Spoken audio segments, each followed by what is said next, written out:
बिस्मिल्लाहिर्रहमानिर्रहीम। अस्सलामु अलैकुम। कायद-ए-आज़म मोहम्मद अली जिन्नाह की कुछ ज़ाती बातें। सामीन, हम कायद-ए-आज़म के बारे में जनाब खुर्शीद साहब की यादें शुमार कर रहे थे। वो लिखते हैं कि कायद का लिबास नहायत पसंदीदा और मौज़ू होता था।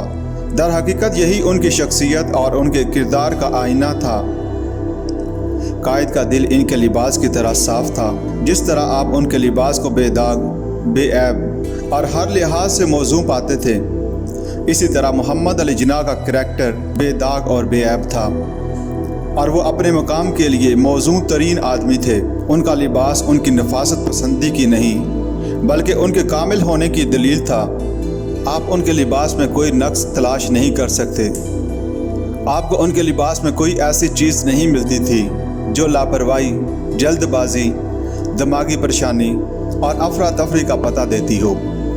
इससे मोहम्मद अली जिन्नाह की होशमंदाना, मोहतात, पुरसकून और खुद मुख्तार तबीयत का पता चलता है। कायद अपना हर काम खुद करते थे।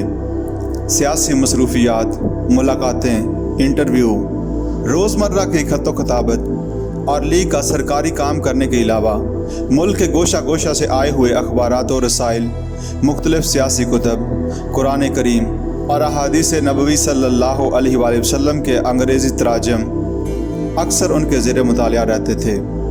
वो अपना हर एक ख़त खुद खोलते, खुद पढ़ते और खुद इसका जवाब देते। सफ़र करने से बेशतर अपना सामान खुद पैक करवाते और बाज़ औक़ात अपनी कमीज़ के बटन तक खुद टांक दिया करते थे। दिन और रात में तकरीबन 12 घंटे रोज़ाना काम करते और ईदैन और यौम पाकिस्तान वगैरह पर भी नागा नहीं करते थे।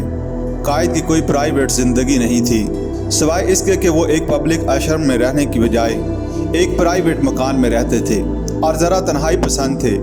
नामो नमूद के ख्वाहिशमंद लीडरों की तरह लोगों का हजूम देखना पसंद नहीं करते थे। लेकिन इससे बाज़ लोग ये गलत नतीजा निकालते कि मोहम्मद अली जिन्नाह आवाम से मिलना पसंद नहीं करते। दर हकीकत ये बात नहीं। मोहम्मद अली जिन्नाह दुनिया के इन कम लोगों में से थे जिन्हें वक़्त की सही कदर थी, जिनकी आंखों से अपना निस्बलैन कभी ओझल ना होता और जिन्हें हर वक्त और हर लम्हा अपनी भारी मगर नाजुक ज़िम्मेदारी का एहसास रहता था। आप खुद अंदाज़ा करें सामीन कि अगर मोहम्मद अली जिन्नाह हफ्ते में एक रोज़ और दिन में 4 घंटे महज आवाम को दर्शन देने में ज़ाया कर देते तो उनके काम का किस कदर हर्ज होता। यूँ भी उनके नज़दीक ये बात पसंदीदा नहीं थी और बुत परस्तों ही को ज़ेब देती थी। अपने घर में मोहम्मद अली जिन्नाह अपनी सबसे छोटी बहन के साथ रहते थे जो उम्र में उनसे तकरीबन 20 साल छोटी थी। मिस फातिमा जिन्नाह घर की देखभाल करती थी। फातिमा जिन्नाह ने भी अपने लिए खिदमत खल्क का रास्ता पसंद किया और वो एक कामयाब डेंटल सर्जन थी। उन्होंने बम्बई में बहुत अरसा प्रैक्टिस की, लेकिन रत्ती जिन्नाह की वफ़ात के बाद वो अपने भाई मोहम्मद अली जिन्नाह के पास रहने लगी।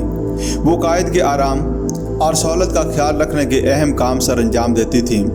उन्होंने शादी नहीं की थी, लेकिन उनकी 3 बहनें सब की सब पोतों और नवासों वाली थीं। उनका दूसरा भाई अहमद अली जिन्नाह जो जंग से पहले एक कामयाब ताजिर था और जिसकी तजारत यूरोप, अमेरिका और अफ्रीका तक फैली हुई थी, बम्बई में मुकीम था। इसके बाल बच्चे बाद अज़ां स्विट्ज़रलैंड चले गए थे। वो अंग्रेज़ी, फ़्रांसीसी, जर्मन और स्विस ज़बान का माहिर था। कद में अपने भाई से ज़रा छोटा था और ना कदर चिपटी थी, लेकिन इसकी चाल ढाल और बातें करने का अंदाज़ अपने भाई से बहुत मिलते थे। कायद-ए-आज़म मोहम्मद अली जिन्नाह का सही मानों में कोई ज़ाती दोस्त नहीं था। वो सब के कायद-ए-आज़म थे और लोग उन्हें अपना लीडर और हीरो समझते थे। हो सकता है कि लाखों इंसानों में इन्हें दोस्त बनाने की ख्वाहिश मौजूद हो, लेकिन दरअसल मोहम्मद अली जिन्नाह एक ऐसे मकाम पर थे जहां हर शख्स इनकी बुजुर्गी और बड़ाई तस्लीम करने पर और इनकी इज्जत और तौकीर करने पर मजबूर था। 1 या 2 अशखास ऐसे थे जो इन्हें माय डियर जिन्नाह कहकर मुखातब करते थे, लेकिन ये मुखातब करने का तर्ज भी सिर्फ खतूत तक महदूद था। मुलाकात के दौरान इन्हें भी इतना हौसला नहीं पड़ता था कि मिस्टर जिन्नाह के साथ बेतकल्लफ होकर या एक दोस्त की तरह घुल मिल कर गुफ्तगू करें, और ये मोहम्मद अली जिन्नाह की छा जाने वाली शख्सियत का असर था। आप कायद के सामने बैठे हुए हों तो आपको महसूस होता था कि सारे कमरे पर यह दुबला पतला इंसान छाया हुआ है। बातें करते वक्त इसके लंबे हाथ और पतली पतली उंगलियां जब अपना मतलब वाज़े करने और अल्फाज पर जोर देने के लिए हरकत करती थी तो सुनने वाला मबहूत हो जाता था। इनका एक एक लफ्ज़ जो नहायत वाज़े और साफ तौर पर अदा किया जाता था, इनकी गर्दन की जुम्बश और इनकी उंगलियों की हरकत और सबसे बढ़कर इनके सिगार पीने का अंदाज सब मिलकर इनकी बातों को आपके दिमाग और दिल की गहराइयों तक पहुंचा देते थे। इनकी तेज़ निगाहों से आपको ऐसा मालूम होता कि वो आपको चीर कर निकल गई हैं। इनकी आंखें देखते देखते आपका एक्सरे कर लेती थीं और आप महसूस करते थे कि कायद मेरे दिल की अंदरूनी गहराइयों तक पहुंच गए हैं। वो नहायत ही ज़ुदो फहम थे, लेकिन इसके बावजूद वो हर बात का बार बार इम्तिहान करते थे, हर मामले की गहराई तक पहुंचने और इसके हर पहलू को समझने की कोशिश करते थे। और जब आखिरी बार उनकी राय कायम हो जाती तो इससे वो नहीं टलते थे।